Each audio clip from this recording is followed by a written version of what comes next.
Pronto, 9h41, vamos voltar a falar aqui sobre as eleições para a nova gestão da OAB. No total, 3 chapas disputam o comando da OAB Ceará para o triênio 2022-2024. Competem ao cargo de presidente os advogados Daniel Aragão, Erinaldo Dantas e Sávio Aguiar. Os 3, inclusive, serão entrevistados durante essa semana aqui no Jornal Jangadeiro. Por sorteio, o primeiro a participar será o candidato advogado Erinaldo Dantas, que tenta a reeleição com a chapa Somos Mais 20, né? Chapa 20, Somos Mais OAB, e a gente vai ter aqui um perfil rápido. José Erinaldo Dantas Filho é atual presidente da OAB, candidato à reeleição, especialista na área tributária. Há mais de 10 anos é professor universitário, foi presidente da Caixa de Assistência dos Advogados do Estado do Ceará, CAASSE, no triênio 2016-2018, diretor tesoureiro da OAB Ceará no triênio 2007 a 2009. Em 2016 foi contemplado com o Prêmio Mediatore, Ordem dos Advogados do Brasil, a secção do Ceará.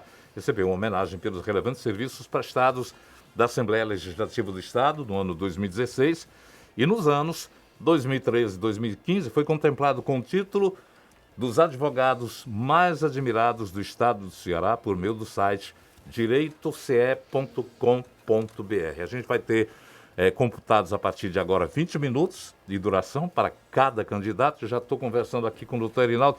Bom dia, candidato. Bom dia, querido Nonato. Bom dia, Carla, nossa Miss Universo. Prazer sempre retornar.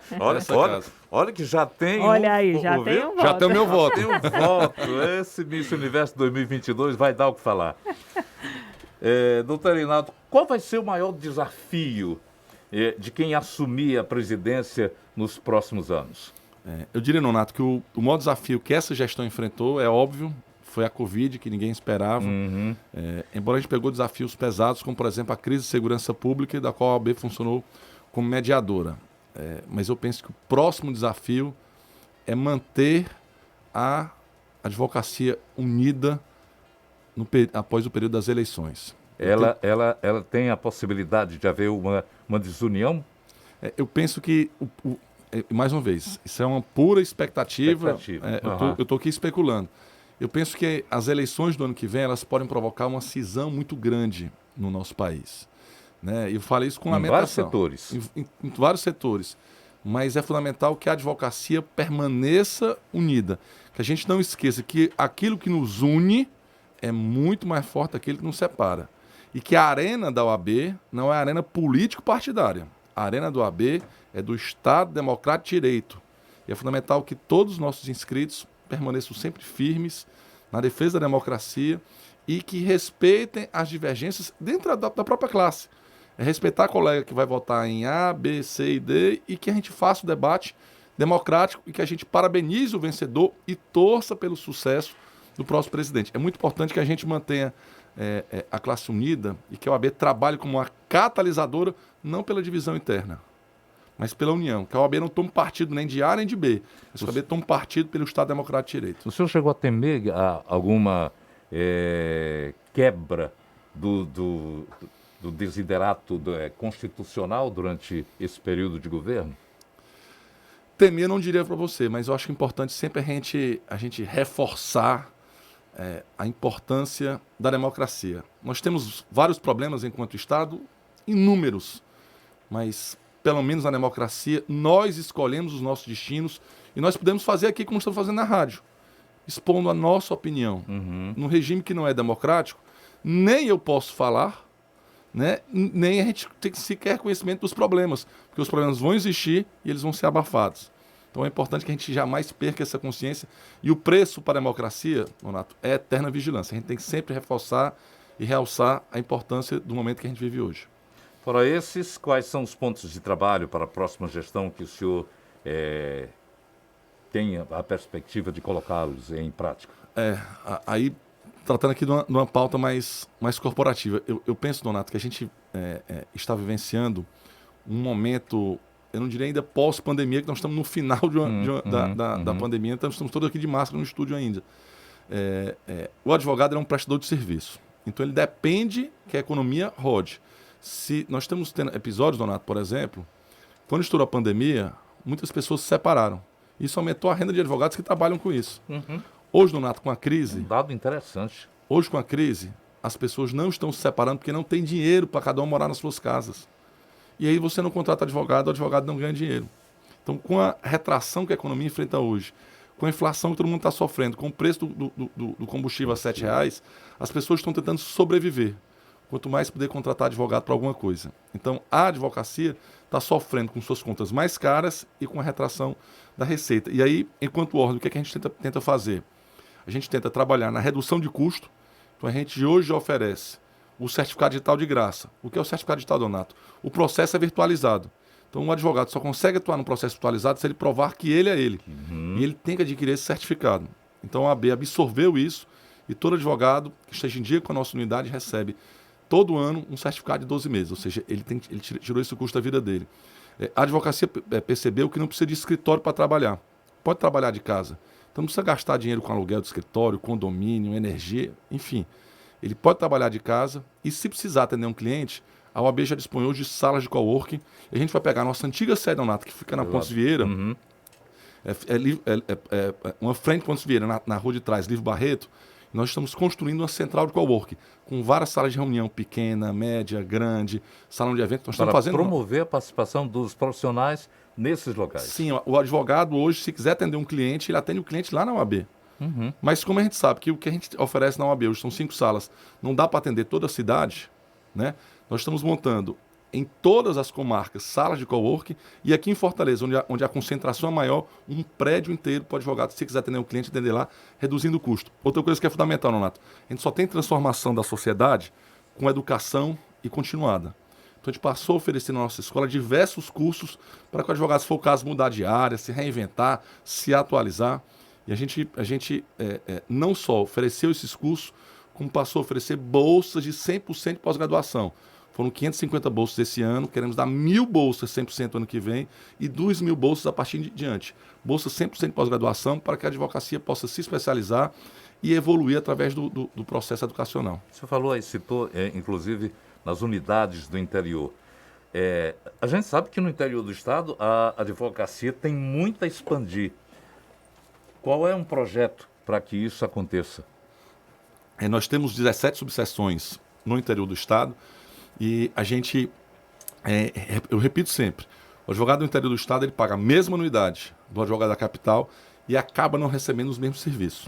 Então, desde que eu fui presidente da Caixa, você citou no seu currículo, só que lamentavelmente disse que eu sou professor há mais de 10 anos, né? Eu sou professor há mais de 20 anos. Desde 99 eu sou professor universitário. Feita a correção. Eu queria inclusive, poder dar aula somente há 10 anos. Desde que eu fui presidente de Caixa, eu tenho trabalhado para reduzir esse abismo entre a advocacia do interior e a advocacia da capital. Tanto que nós aumentamos, praticamente dobramos o repasse que recebem as respectivas subseções, para que elas possam ter orçamento e estar fazendo investimento. E a gente quer construir sedes próprias em todos os locais onde a OAB tem salas ou prédios alugados. Porque na sede própria a gente consegue, Nonato, catalisar maior a advocacia. A gente consegue ter um auditório para realizar eventos. A gente consegue ter uma atenção melhor para poder brigar por mais varas naquela comarca. Então a gente consegue tá fomentando. E a gente criou um projeto esse ano que a gente vai dar sequência, que é o OAB Mais Interior. Eu, enquanto presidente, tento visitar todas as comarcas do estado. Não apenas aquela comarca principal, não apenas Juazeiro, Crato, mas eu tento rodar todas as comarcas do entorno para discutir com a advocacia local e ver o que é que a gente pode fazer, brigar pela construção de um fórum novo e montar salas de apoio em cada município para que a advocacia possa reduzir custo e fomentar a advocacia. Recentemente, Donato, a gente fez uma campanha para falar a importância das pessoas contratarem advogados. Então, você está se separando? Procure um advogado. Você vai se aposentar? Procure um advogado. Você vai comprar um imóvel? Contrate um advogado para ver o contrato. Então, a gente fez essa campanha publicitária para exatamente fomentar o exercício da advocacia. E isso tem que ser expandido cada vez mais. O senhor falou em anuidades e eu pergunto, a inadimplência ainda é grande devido, estou falando aqui em relação ao ano passado da pandemia, e o senhor citou no início de que havia falta, realmente a demanda cresceu para alguns, mas de repente em certos setores não houve um avanço. Não, os setores que tiveram êxito, saíram melhor na pandemia, foram os setores quem trabalha com separação, direito de família, quem trabalha lamentavelmente com inventário, porque muitas pessoas morreram, então muitos inventários foram abertos, e quem trabalha na área criminal, até porque houve um fomento da OAB E eu até procurei o tribunal e disse, o Irã está soltando os presos políticos por causa da Covid, nós vamos manter os presos aqui para morrer na pandemia, então houve uma sensibilidade maior e houve um aumento de alvarás nesse período. Então, esses 3 setores foram os setores que tiveram, não é que estão bem, mas eles conseguiram passar melhor que os demais. A área trabalhista, por exemplo, quem estiver me escutando, a área previdenciária sofreu muito, porque eles dependem do atendimento pessoal das pessoas. Na hora que você reduz a circulação de pessoas na rua, eles perdem clientes. Então, só para exemplificar. E a inadimplência, Nonato, ela disparou, vamos chamar assim, né? Qual é a porcentagem? Atualmente nós estamos com 1/3 de inadimplentes, 2/3 inadimplentes, 1/3 inadimplentes. Mas nós fizemos um refis recentemente, esse refis permitiu que muita gente pudesse regularizar, ela estava superior a 40%. Mas quem o advogado estiver me escutando e estiver inadimplente, eu repito sempre, se você não puder pagar, não pague. Nesse momento de crise, use o dinheiro que você tem para cuidar da sua família, para cuidar dos seus. No dia que você puder pagar, você procura a gente tira multa e juros, parcela do jeito que faz. Eu não tenho como deixar de lançar anuidade, porque é uma obrigação legal lançar. Então nós lançamos, mas o que a gente puder fazer para tentar reduzir, tenho certeza que a gente vai estar fazendo. Mas isso vai impedir de que profissionais possam participar do pleito, ou não? Sim, para votar nas eleições, você precisava estar inadimplente 30 dias antes das eleições. Então, quem... Está havendo correria de gente para aproveitar o prazo? Até que, não tem houve prazo, pouco, né? porque o prazo se encerrou no dia 18 de outubro. Então, até houve uma pequena correria, mas nada significativo. E aquilo que eu dizia, que eu repeti para você aqui, o mais importante é que você consiga recursos para sustentar a sua família. Durante a pandemia, Nonato, nós suspendemos todas as cobranças dos inadimplentes. A OAB deixou de cobrar. Eu tentei, inclusive, pedir ao Conselho Federal para reduzir o valor da anuidade. O Conselho Federal me proibiu, porque a nossa norma é uma lei de responsabilidade fiscal, ela é clara, é proibida a redução. E eu passei a compensar, oferecendo esse certificado gratuito, oferecendo essa sala de cowork, ou seja, esses cursos de capacitação gratuitos, bolsas gratuitas de pós-graduação, para a gente poder compensar para a advocacia que está sofrida. Mas, eu repito sempre, se você está sem condição, cuide dos seus. Quando você puder, procura a gente tira multa, juros, parcela do jeito que for e você se regulariza. Durante a pandemia, vários comitês foram criados nas unidades seccionais de estados como São Paulo, Rio, exatamente comitê de crise, por conta de toda essa tragédia que o país o mundo acabou vivendo. Houve também a preocupação nesse sentido? Sim, nós de imediato nós criamos um comitê de crise, inclusive presidido pelo nosso presidente da Comissão de Saúde, Ricardo Madeiro, que é médico e advogado. E uma coisa importante, Nonato, que eu repetia sempre, nós não somos especialistas em saúde pública, nós não somos especialistas em pandemia. Do mesmo jeito que a gente não gostaria que tivesse uma pessoa que não é formada em direito, viesse discutir norma jurídica, a gente entendia que todas as decisões devem ser pautadas pela técnica, pelas decisões pautadas pelo profissionalismo de médicos com especialidade em pandemia. E aí a gente criou esse comitê. Inclusive é um comitê não formado apenas por advogados, mas um comitê formado por diversos especialistas para saber como a AB deveria se postar em cada situação. Por exemplo, no começo, nós realizamos uma audiência pública para discutir a cloroquina. Nós realizamos recentemente uma audiência pública para discutir o passaporte da vacina. Ou seja, assuntos que são polêmicos, mas que o AB não foi pelo prisma de torcida de A, B, C ou D, pelo prisma político-partidário, pelo prisma jurídico. Se os médicos não poderiam passar a cloroquina na época, como deveria ser, ou seja... Qual foi a conclusão? Chegou-se a que conclusão? Da audiência pública seria o seguinte, que cada médico teria autonomia para poder passar, assumindo a responsabilidade por aquele ato.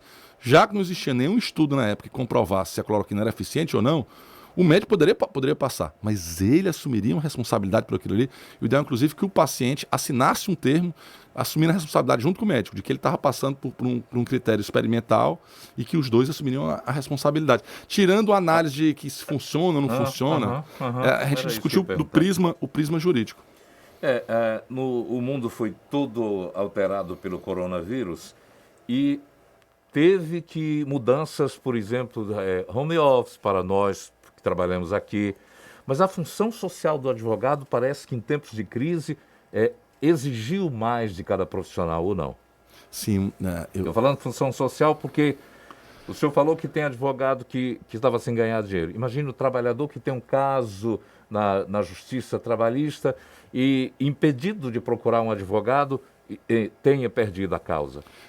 Os advogados que têm uma atuação mais social, Nonato, esses sofreram bem mais do que os outros. Então imagina o seguinte, que você tem um cliente lá de Santa Quitéria, e aí ele tem um processo que ele precisa participar de uma audiência, e as audiências hoje são virtuais. Os advogados muitas vezes mandam trazer o cliente para o seu escritório com um custo de transporte, correm risco de contaminação dentro do escritório, participa da audiência por videoconferência dentro do escritório, porque esse agricultor, por exemplo, ele não vai ter internet lá, ele não vai saber participar não vai saber usar uma ferramenta como o Zoom, como o Google Meet, né? E aí o advogado ele arca com esses custos para poder trazer justiça para o seu constituinte. Então, não apenas ele sofreu com a retração de clientes, esses que atuam diretamente na área social, mas eles passaram a investir para que os processos não ficassem parados. Então, é um período realmente muito difícil para, como você falou, não é um problema localizado aqui no Ceará, é um problema mundial. E tem um dado interessante também, no setor, por exemplo, a segurança do profissional em relação a muitos casos que são registrados no país, onde ele chega a ser ameaçado, não é mesmo? Como é que funciona, a OAB visualiza essa questão da segurança do profissional? É uma coisa que nós chamamos de prerrogativas. Prerrogativas. É uma palavra que quem não é acostumado acha que até confunde com prepotência. Papai dizia sempre que a prepotência é a arma dos incompetentes. Prerrogativa, gente, para quem não sabe, são direitos que os advogados têm, que na realidade são privilégios da sociedade. Então a sociedade garante que você tem direito a alguém que brigue por você. Só que o advogado, para brigar por você, ele tem direito de se manifestar em audiência, ele tem direito a entrar nas repartições, ou seja, são direitos elementares para que a gente possa exercer a nossa função. Eu chegar na delegacia e ter direito de conversar com o preso reservadamente, não o policial do lado querendo escutar minha conversa com ele. Né? Então, esses direitos que Houve algum impedimento nesse sentido? Vários. São vários. Infelizmente, Donato, a gente enfrenta diariamente, especialmente para quem advoga na área criminal, o advogado ele chega na delegacia para ver o cliente dele que foi preso, os policiais que realizaram a prisão já intimidam o advogado na calçada. Né? Já intimida na calçada. Ele tenta conversar reservadamente e o policial quer escutar a conversa do advogado com ele. Os colegas que vão a presídio, Nonato, visitar um cliente que está lá no presídio, qual é uma coisa óbvia? Só o Ministério Público fez uma denúncia e está acusando você de isso, disso. Qual é a sua versão dos fatos? O advogado vai lá e anota para poder fazer a defesa. O que diz a Secretaria de Justiça? Aí a SAP hoje, né, que substitui a Secretaria de Justiça, Secretaria de Administração Penitenciária, proíbe os advogados de entrar, Nonato, com papel. O advogado, como é que o advogado vai ter uma interlocução? Né? O advogado vai ter que memorizar aquilo que vai falar, a SAP dá um pedaço de papel e quer ler o que o advogado escreveu no pedaço de papel.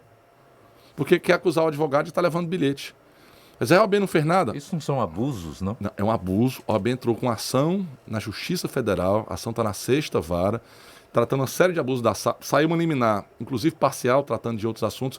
Esse assunto o juiz pediu para se manifestar de forma mais clara, porque a SAP alega que os advogados podem levar informações para funcionar como pombo-correio. Né? Aí eu disse, e aí em função disso aí a gente vai derrubar um preceito constitucional que é o sigilo entre o advogado e o cliente, presumindo que os advogados estão agindo de forma incorreta, os bons vão pagar pelos maus. São muitas as reclamações nesse sentido que chegam a Muito, tanto que a gente tem um núcleo, Nonato, é o Centro de Apoio e Defesa da Advocacia. São advogados contratados pela OAB que trabalham 7 dias por semana, 24 horas por dia, em sistema de plantão. Toda vez que a advocacia for violada, nos aciona e a gente toma providências. Nós somos a única seccional do Brasil que possui uma delegacia exclusiva para tratar de prerrogativas. O diretor é o Márcio Vitor. E nós temos um tribunal de defesa de prerrogativas que julga os infratores. Então, infelizmente, Donato, ao longo desses últimos 3 anos, nós entramos com dezenas de ações judiciais por violação de prerrogativa, entramos com dezenas de representações junto à controladoria, junto com a regidoria, e infelizmente dezenas de representações criminais, porque violar a prerrogativa, algumas delas, a violação é crime. E a gente passou aí no CPF das autoridades para exatamente garantir um respeito maior. Não é a advogado ou advogado não, mas é o Estado Democrático de Direito. Falar em respeito, nós temos um respeito ao tempo e está chegando o final desse nosso encontro aqui. Vou lhe dar os 2 minutos para que possa conclamar os seus eleitores a prestigiarem a eleição. Muito obrigado, agradeço pelo espaço, agradeço pela conversa de alto nível que a gente tem, a nossa Miss Carla, a você, a todos da Rádio Jangadeiro. Olha, vamos passar a vida agora falando disso. Eu queria rapidamente pedir que a advocacia pudesse votar no próximo dia 17. É fácil saber o dia da eleição, pessoal. Dia 15, segunda-feira, é feriado. Dia 16 seria um dia horrível, porque é retorno de prazo, é retorno de viagem, então ficou para quarta-feira. Vai ser, quem estiver nos escutando em Fortaleza, é no centro de eventos. Quem for do interior vai ser na sede da respectiva subseção. E sim, quem votar na subseção vota 2 vezes. É como se fosse para prefeito e para governador. Vota na chapa da subseção, vota na chapa da seccional. A chapa nos apoia. Todos usam a numeração 20, até para facilitar. A cor é a cor amarela. E eu pediria que você pudesse votar na nossa chapa rapidamente por 3 motivos. Primeiro, porque, com respeito aos demais candidatos, eu penso que eu sou o mais maduro e o mais preparado para o cargo. E os desafios exigem que quem sente na cadeira esteja minimamente preparado para isso. 2, a nossa gestão foi a gestão da inclusão de mulheres, de advogados do interior, de jovens. A gente fez um trabalho grande de inclusão. E 3, pelo serviço prestado. Vejo o certificado digital, vejo o co-work, vejo o investimento no interior, vejo os cursos gratuitos na ESA, vejo as bolsas de pós-graduação, veja tudo que nós fizemos. E veja principalmente, é um convite que eu faço, você possa ir no site somosmaisoab.com.br, você conhecer nossas propostas e ver que esse time está preparado e disposto a trabalhar por oferecer maiores vantagens para a advocacia e para toda a sociedade. Mais uma vez, muito obrigado. As 3 chapas são homens. Não tem nenhuma mulher. O senhor citou aí do trabalho com relação a profissional mulher. Eu quando fui eleito em 2018, eu disputei contra 2 mulheres. Né? Nessa, por algum acaso, foram 3 homens, mas eu costumo dizer, Nonato, que eu não tenho um vice-presidente. Eu tenho uma co-presidente, que é a Cristiane Leitão, e vai junto comigo a gente estabelecer uma paridade. Metade da chapa é de mulheres em todos os cargos. Doutor Reinaldo, muito obrigado pela sua participação. Amanhã continuamos com a série de entrevistas com os candidatos da OAB. E vai ser a vez do candidato Sávio Aguiar, da chapa 10 OAB Livre e Independente, 10 e 3.